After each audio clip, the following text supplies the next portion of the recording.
Okay, I believe that we're ready to start. And official good afternoon to everyone. This is the 17th in a series of Zoom lectures sponsored by Congregation KINS. And for those of you who might not be familiar with this program, our speakers focus on a topic related to science, technology, engineering, mathematics, medicine, psychology, and correlation with Torah. We have once again expanded our geographic horizons. Our speaker today is Rabbi Shimon Fetter, son of Kins members Elizabeth and Rabbi Larry Fetter. And we offer him sympathy for having to suffer through the 80-degree weather in Boca when he could be here in sunny Chicago. Rabbi Fetter's topic today is attitude of gratitude, the power of Hakaras Hatov. Rabbi Fetter grew up in Chicago, attended the Wisconsin Institute for Torah Studies in Milwaukee, learned for 2 years in Israel at the Chafetz Chaim Yeshiva. He then moved to New York, where he received his BS degree in accounting from Touro College, and also a double rabbinic ordination from the Rabbinical Seminary of America, that's the Chafetz Chaim Yeshiva in Queens. Approximately 15 years ago, he founded the Jewish Education Center of South Florida in Boca Raton, a Kiruv organization which runs programs in Boca, Miami, and North Miami Beach. Having personally visited the JEC numerous times, I can tell you that Rabbi Fetter and his staff have excelled at combating the significant Jewish assimilation and apathy in South Florida. The JEC has grown to 7 dynamic divisions, programming with the Hebrew School, high school and college programming, a summer camp, and programs specifically for adults. If you will click on the link near the bottom of your screen, there's a chat room, and I have posted in that chat room a PDF file that you can open, that you can print, and as Rabbi Fetter speaks, you'll be able to follow along because I'm going to share that screen with you. As always, you have 2 opportunities to ask questions. You may interrupt Rabbi Fetter at any point in time by unmuting yourself and asking a question. And after his presentation, I will give you another opportunity to ask questions. So I'm going to share my screen with you, and then we will turn the program over to Rabbi Fetter. Let's see if I can find it here. That's not it, sorry. Okay. Can you see the sources? Everyone see the sources okay? I don't see the sources. I see your reference that you just gave. Hold on one second. Oh, he didn't even start yet. Okay, how about now? There we go. Okay, Shimon, it's all yours. Yeah. Okay. Okay, so I'll just need you to slide it up a little bit as we go. We're talking about attitude and gratitude. Understanding the depths of Hakaras Hatov can change your life. And so the first topic we're going to talk about is in this week's Parsha on Vayechi.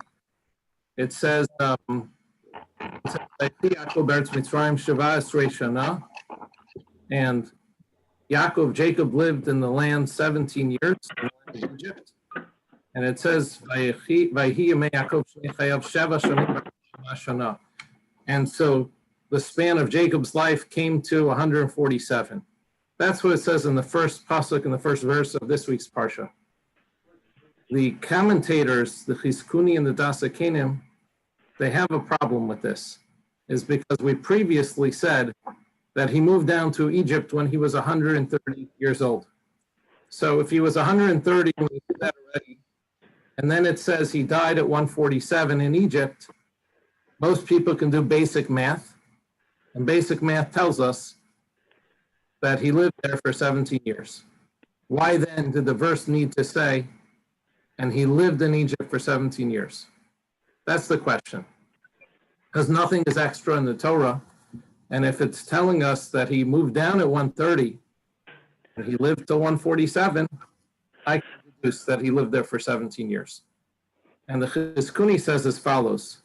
The Chizkuni says, Mikra ze nichtav l'shvacho shel Yosef. In fact, this whole verse has been inserted in the Torah as a compliment to Joseph. That's what it's doing. It's not just telling you information that he lived there for 17 years. Rather, it's complimenting him. Look at Joseph. Why? Shapirnis Aviv es kol b'nei beito Yud Zayin Shana, that Joseph supported his father and the entire household for 17 years. Kimosha Pirniso Aviv, just like his father took care of him. Because how old was he when he left home? He was 17 years old. So the Torah is not just telling us that Yaakov lived in Egypt for 17 years, rather highlighting that Joseph, his son, had supported him and sustained him for 17 years. Yaakov had supported his son. Oh, yeah, no, I brought some. Just like he supported his son for 17 years. And there are really three big questions on this. Number one, if we were all together physically in a room, and I said, by a show of hands, let's say you had all the food and all the money in the world, as Yosef did. Joseph was the viceroy, the second in command in Egypt during a time of worldwide famine. And he had access to food and all the money. By a show of hands, if your parents were down to be with you, who would and who wouldn't support their parents? So usually every hand will go up. Of course we'll support our parents. Why then is the verse, why then is the pasuk saying that the Torah is highlighting and praising Joseph, that he took care of his family, that he took care of his dad for 17 years, just like his dad took care of him? Anybody would do that. And Joseph was known, he had a title known as Yosef HaTzadik, Joseph the Righteous. He's so righteous, he's doing something any one of us as a mensch would do. Take care of your parents. Number two, it sounds like, because he had the attitude of gratitude, so to speak, hakaras hatov, we say in Hebrew. That's why, the same as dad took care of me for 17 years, I lived at home, my food, my clothing, everything I needed for 17 years. That's why I'm taking care of him. Let's say his father would have lived till 18 years, till 19 years. Then he would say, I'm done, finished. He probably would still take care of his father for the 18th year, correct?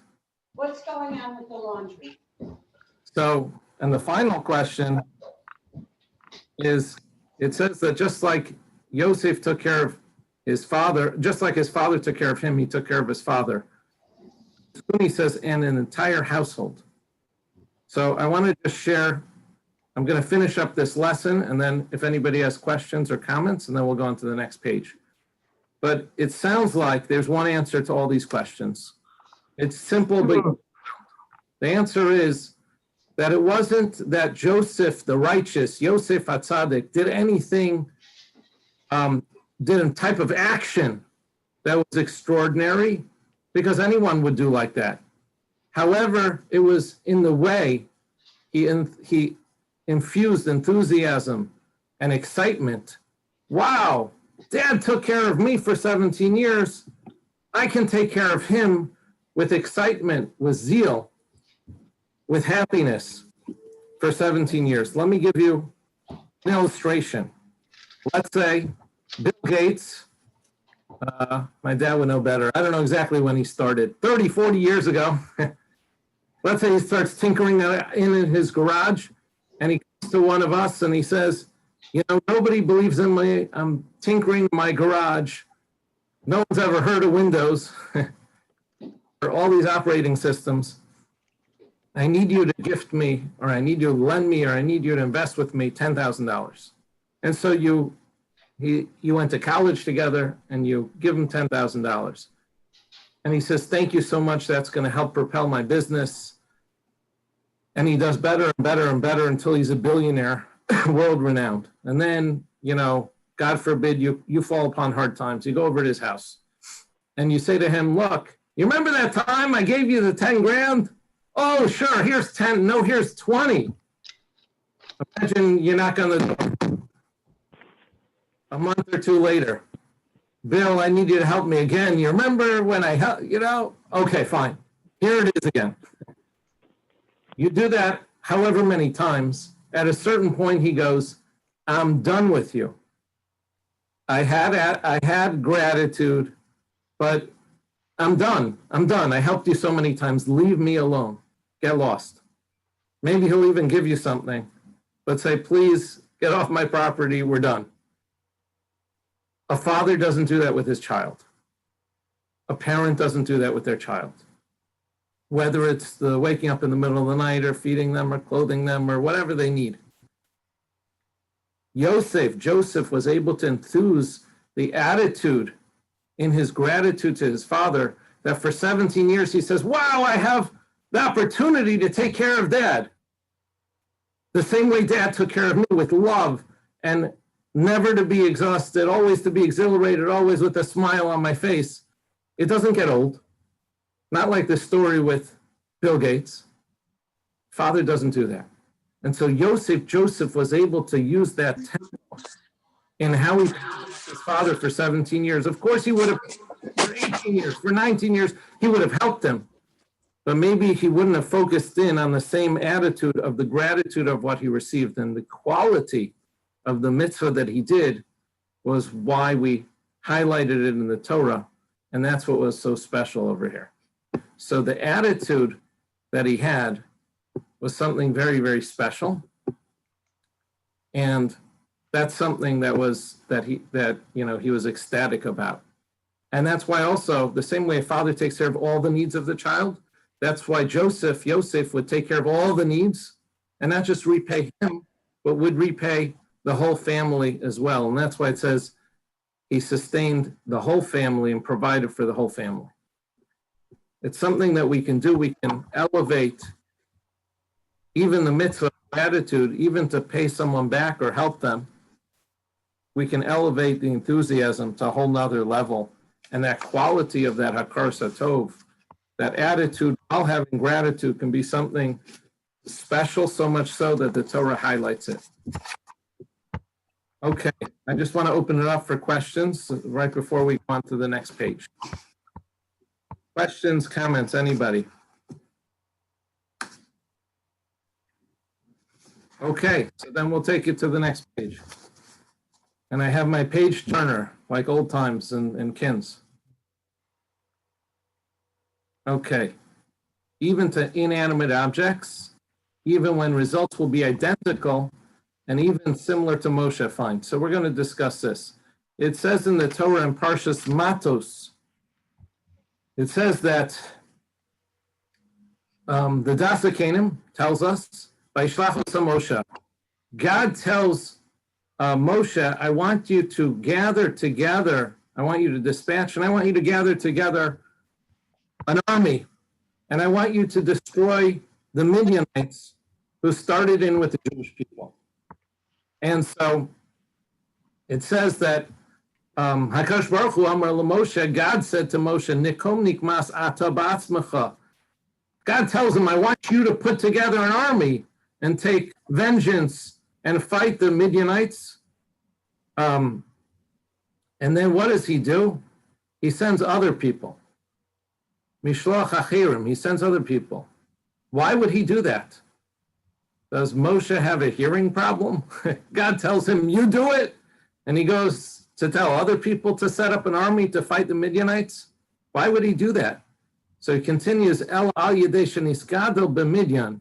Since he grew up in Midian, or he belonged to Midian after he escaped Egypt when he was 20 years old. He was there until he was 80. He lived in Midian for 60 years. Moshe said, Omar, he said, Eino badin, it's not proper, she'eb god bahem, that I should be like a traitor to them. She'im asuli tov sana. They did good things for me. I lived in that country. I cheered on their sports team. Go Cubs. Kedami in Shibira deshasas mine maya lo tishti be'afra. It's like people say that the pit that gave you water to drink from, don't stuff it up with dirt. That's what it says. They have the English translation here. Moshe sent them forth, men making up the expedition against the Midianites. And it says, you the reader will recall that Hashem instructed Moshe personally to head this expedition. Why did Moshe delegate others to do what he had been commanded to do himself? The reason must have been that, that he found refuge there from persecution by the Egyptian Secret Service. He did not think God meant for him to lead the campaign, just as he had not been ordered to strike the Nile, which sheltered him, and he delegated the task to Aaron. So because he had Hakaras HaTov, he had gratitude. Here we find another instance in the Torah of Hakaras HaTov, of gratitude. Moshe understood intuitively that he is supposed to have gratitude to the Midianites, or the Midianite land, or the Midianite people, and he's not supposed to go into war against them. Now understand, is the result going to be the same? Absolutely. God instructs him, go to war against the Midianites who did terrible things against the Jewish people, and you're going to be victorious. So they're going to take up arms, they're going to fight with them. The result's going to be exactly the same, whether Moshe goes or Moshe doesn't go. And yet, he understands it's not right. I'm supposed to have the attitude of gratitude towards these people who put me up where I lived amongst them for 60 years, even though they did a lot of evil things. The result's going to be identical. Moshe says, I can't go. And we know a similar thing by Moshe not hitting during the Makos, during the 10 plagues. When it came time to hit the water, Moshe delegated to Aaron. Why? Because the water saved me and didn't capsize my little bassinet when I was a baby. And the result's going to be the same. The water's going to be turned to blood in the first plague. And similarly, by the frogs, every time it had to hit the water, Moshe had to do a handoff. Moses had to do a handoff to his brother Aaron. And we find similarly, Moshe also had to hide an Egyptian's body in the sand. He also didn't hit the sand, because a person has to train himself to have Hakaras HaTov, to have an attitude of gratitude towards others, and even inanimate objects who aren't going to feel it. And even when the result is going to be the same, the plagues were going to happen. Let's go to the bottom of the page. Even where it's the biggest anti-Semites, even many years later, and even national responsibility, we're going to see you have a national responsibility of Hakaras HaTov, of having gratitude to others who've helped you. It says in Bamidbar, this is in Parshas Balak, Vayisam Shalo Vayomar Min Aram Yatini Balak. It says that, this one's a little bit longer. I'm just going to tell you. I'm going to tell you outside. They had a conversation between Bilam and Balak. So Balak, the king of Moab, who's a huge anti-Semite, joins up with his friend Bilam, who is also a huge anti-Semite, and he was on par with Moshe, with Moses, as the top prophet of his time. And Bilam knows how to curse the Jews, and they're gonna have a 1-2 punch to knock out the Jewish people, the Jewish nation, from entering through their land.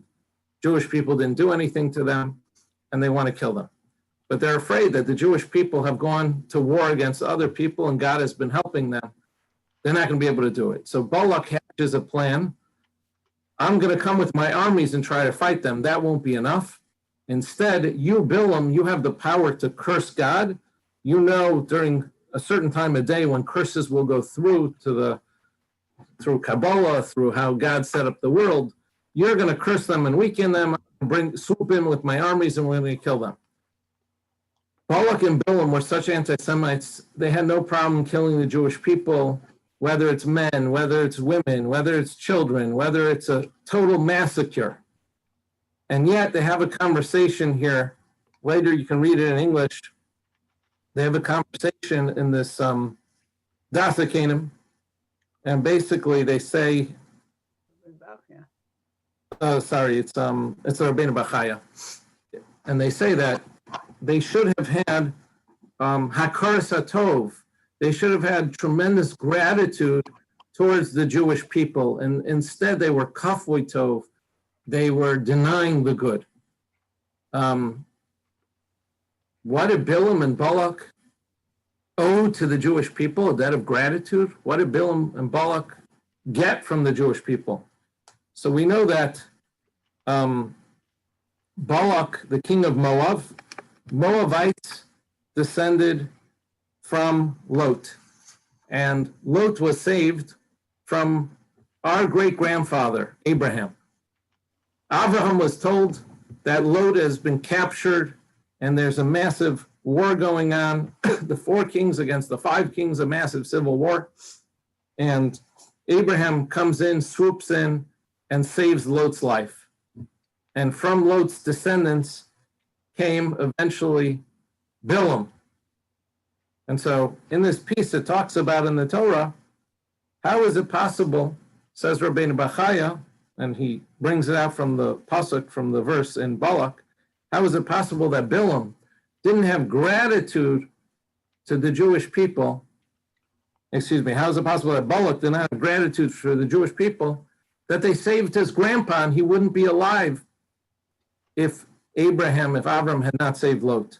And similarly, Balak, where did Balak come from? So Balak was born from one of Lavan's children. Laban, the deceitful. Lavan, when Yaakov burst onto the scene, he met Rachel by the well. Why did he meet Rachel by the well? Well, she was the shepherd. He had a lot of sheep, and he had no men in the family, no boys to take care of the sheep. Leah had an eye issue, and so Leah was not able to be a shepherd and be outdoors for a long period of time. And Rachel was the next girl, so Rachel was the shepherd. And after Yaakov burst onto the scene, Lavan had many blessings, and one of those blessings was that he had sons. Later, the sons would grow up to be shepherds, and came from his sons, and came from that blessing, Bilam. So if you would ask me, hey, Bilam, hey, Balak, you're going to murder the Jews? Yeah, I love murdering Jews, they would say. You're anti-Semitic, I'm anti-Semitic. We're going to curse them, we're going to fight them, we're going to kill them, they didn't do anything to us, we don't care. What about the fact, and if you do the math, what about the fact that Abraham saved Lot, your great-grandpa, 400 years ago? Or Yaakov worked for Lavan and brought him blessings, brought him sons 300 years ago. If I were them, I'd be laughing. I don't care about what happened to my grandpa hundreds of years ago. And yet we see that they're taken to task for that. The Torah tells us, you should have had gratitude. You squelched out that gratitude that you should have had.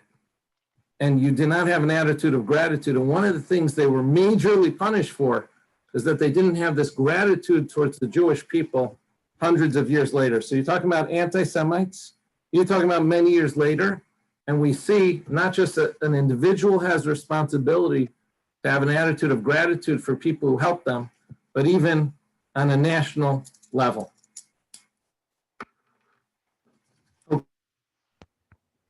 What about if I don't need that chesed?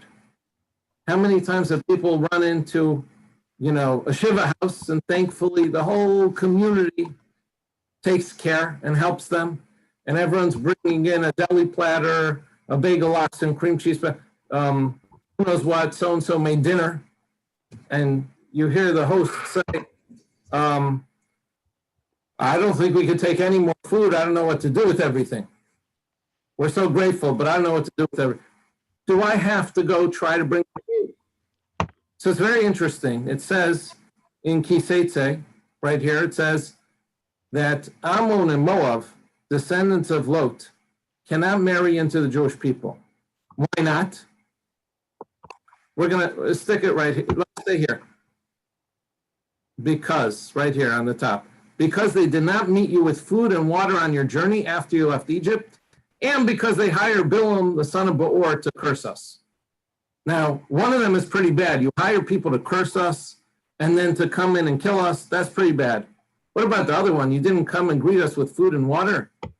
So my Rosh Yeshiva has a shmooze on that it's obviously even that menschlichkeit is a bigger sin than we thought possible. Let's continue on Rabbeinu Bachaya. It says, because of the fact that they did not meet you with bread and water, it's elementary courtesy to welcome people who are journeying with offers of food and drink. It's irrelevant that the Israelites did not lack any of their basic needs while they were in the desert. The Jewish people were in the desert. What did they have to eat? What did they have to drink? So it says, after all, the manna descended for them daily, and Miriam's well, the well of Miriam, Moshe's sister, traveled with them wherever they moved. So the Torah made sure that God made sure that 40 years in the desert, we had a well, always giving millions of people water, 3 million people. And we had the manna fell from heaven every day. And all of the other nations of the world knew that. And yet, they're taken to task, says Rabbeinu Bachaya. They can never marry into the Jewish people because they did not extend the basic courtesy of bringing us food and water. What do you mean? If I were them, I'd say, I didn't bring them food and water because they didn't need it. They had so much food. It was like we said, I'm going into the Shiva house, I want to help out. And they say, oh, we have so much food, it's coming out of our ears, we don't know what to do. We don't need anything else.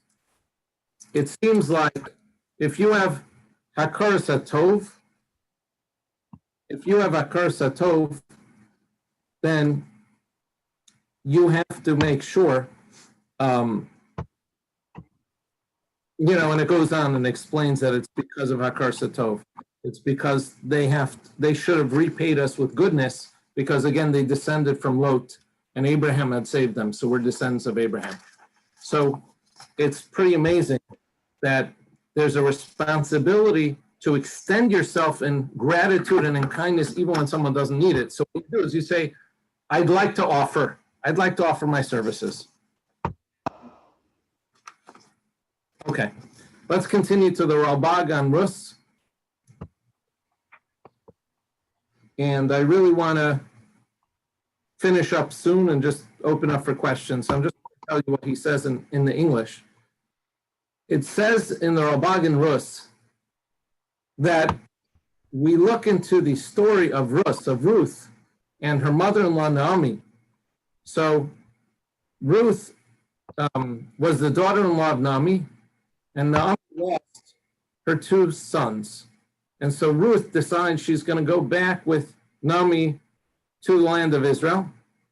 And once they went back to the land of Israel, Naomi had a relative, and Naomi made a shidduch. She connected in marriage Ruth to Boaz. And from Boaz, we know that King David came, and eventually Messiah, the Mashiach will come. So a lot of great things happened from that shidduch, one of the best shidduchs in history. But according to this Ralbag, the reason why she made that shidduch is because she thought about it. She said, I was all alone. We lost our money. We were on land. I lost my 2 sons, my 2 children. I had nobody. You know who did chesed with me? Ruth. She said, Mom, I want to come with you. And because she did that chesed, because she did that kindness, I feel an outpouring of love and debt and an attitude of gratitude, Hakaras HaTov. So she pushed her to think of a shidduch. How can I think of someone to connect her with that she can go out and get married? Now, the Torah teaches us, the commentators teach us, was a tremendous tzaddikas. She was very righteous. She was always doing chesed. But it sounds like from this piece, she would not have pushed herself the extra mile to think of the shidduch to hook her up with Boaz. And the reason was, there were different leagues of how they grew up. Boaz was a big rabbi. Ruth was a new convert, just became from, and so they had totally different backgrounds. Boaz was much older already. Ruth was much younger. It wasn't a simple thing, but she would not have pushed herself had she not had it as part of her. I want to tell you the next source quickly. It says in the Medrash, on the last pasuk of Parshas Vayeshev, that the butler was in jail with Joseph. Yosef interprets his dream, and he says, I interpreted the dream the way you like. You're going to be reinstated out of jail into power. You're going to have Pharaoh's ear. If you have Pharaoh's ear, please mention me and get me out of jail, out of the gratitude that I helped you out. And the Medrash tells us that the butler used to tie knots all day. I guess he'd tie his shoes, I don't know. And the malach, an angel, would come and untie them. He'd tie the knots, untie the knots, so on and so forth. It would go back and forth. Why would he do that? So it sounds like a person has ingrained in his DNA, in his nature, a feeling of Hakar Satov. He was also anti-Semitic, but he felt a baseline. I owe Joseph a debt of gratitude. He interpreted my dream the way I liked. He helped me out. He cheered me up. That's what happened. I promised him I would put in a good word. Didn't happen. But I feel I should, but I don't want to. So he would distract himself all day long by tying and untying knots to distract himself. And we find a similar thing on a national level. In the beginning of Shemos, we have it here. The Pasuk and the Chizkuni tells us as follows. It tells us that grammatically, when the Torah says the Jewish people came down to Mitzrayim, it should have said, Mitzrayim, the Jewish people that came to Mitzrayim. Why does it say Haboim Mitzrayimah? It sounds like the Jewish people, they were arriving right now. So grammatically, the Jewish people have been in Egypt at this point when they were enslaved. They have been in Egypt for many, many years.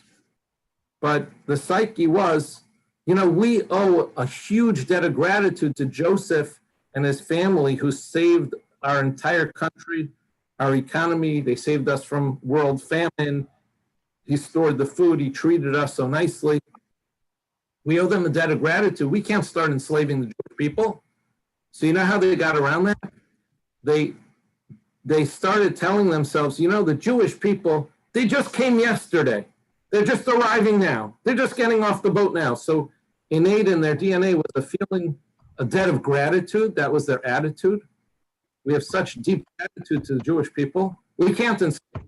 Oh, no. Let's tell ourselves a lie. It's as if they just arrived. They're just coming now. So it's ingrained in a person's nature to have Hakar Satov. My next couple sources, and then I'll just wrap up with a couple stories. Next couple sources just talk about how Hashem put us on this earth. God put us here for a purpose, for mitzvos. Everything is for our best. It's for us to gain from. Even 2019, a lot of people are like, I can't wait to see 2019 over. Watch the ball drop in Times Square. It's over. Now let's start with 2020 and hopefully everything will get back to normal. Even with an abnormal world, we're so grateful that we do have a world. And even with problems in the world, we never want the year taken away from us. And God gives us this planet and he gives us life and he gives us everything. We should have tremendous Hakar Satov, tremendous gratitude towards God. I'm going to share with you a story. A few stories and we're going to end. Story number one. There was a fellow who was told he was in Israel and went to the top doctors.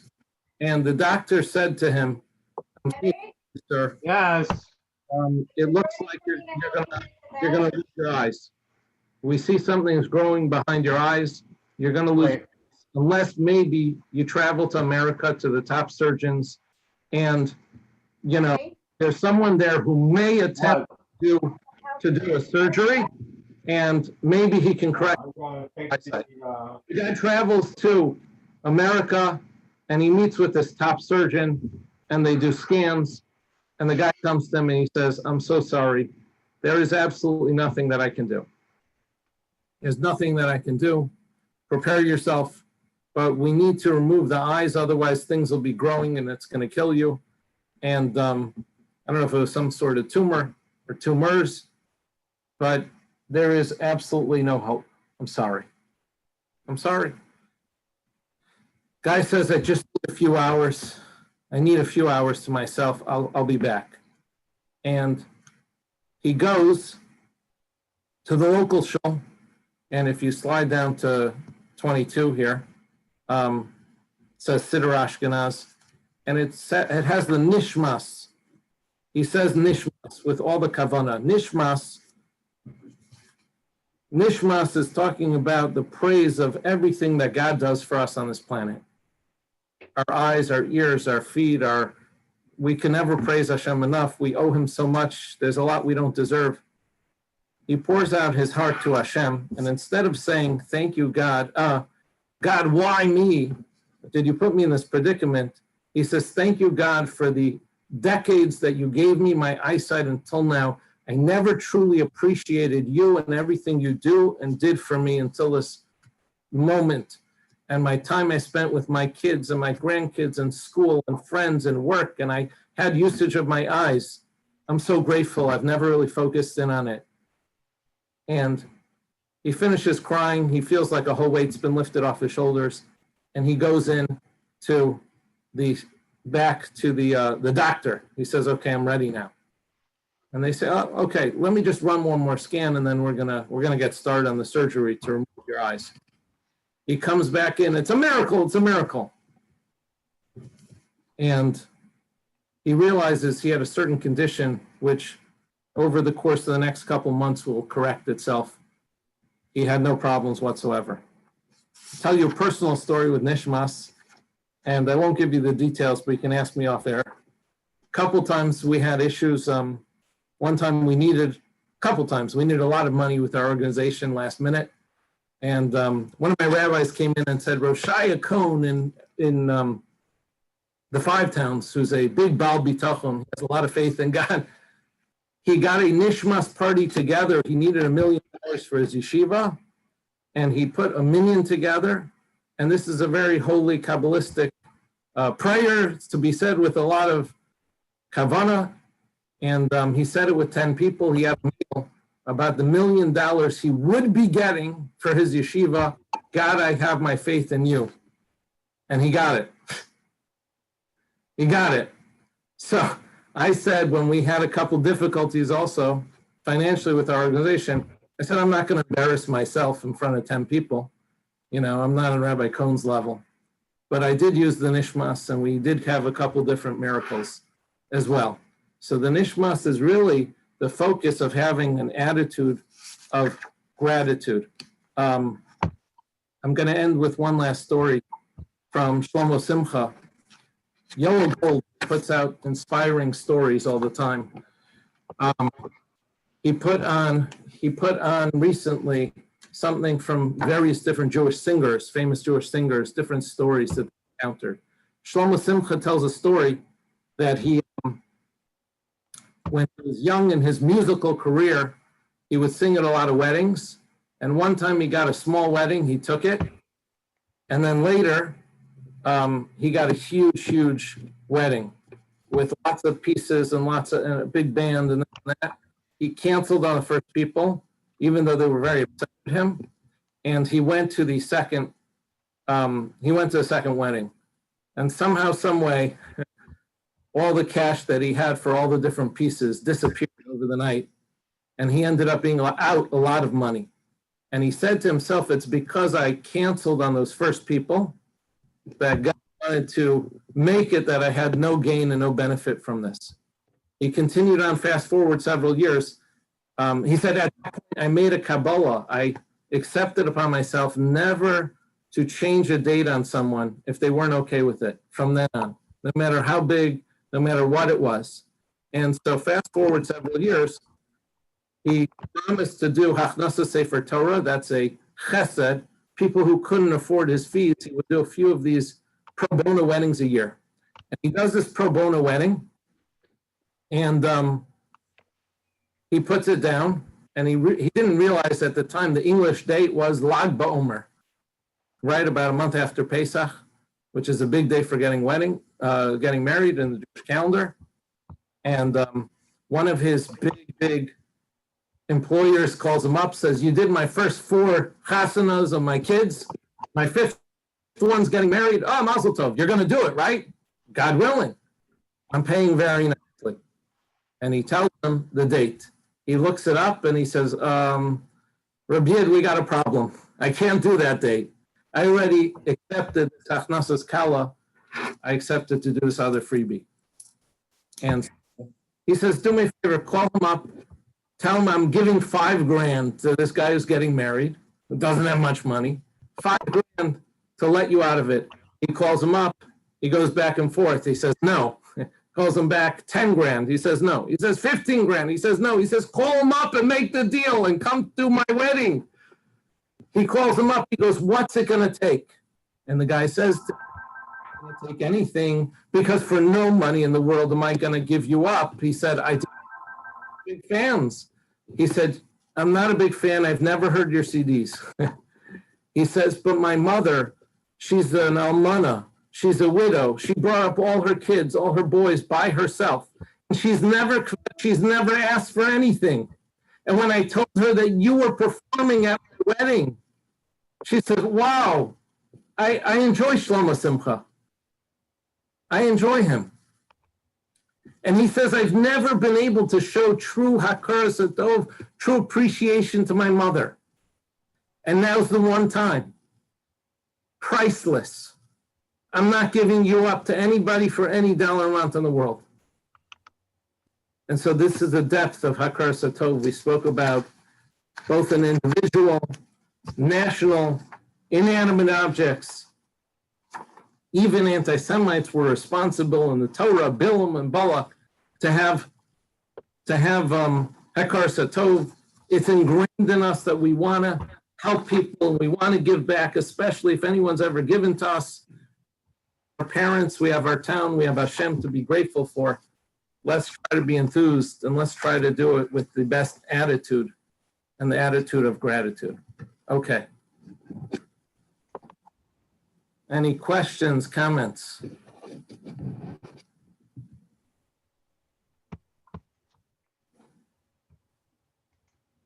I think everyone's still muted. You want to unmute them? They can unmute themselves if they would like to ask a question. Oh, okay. Sure. Anyone have a question? Okay.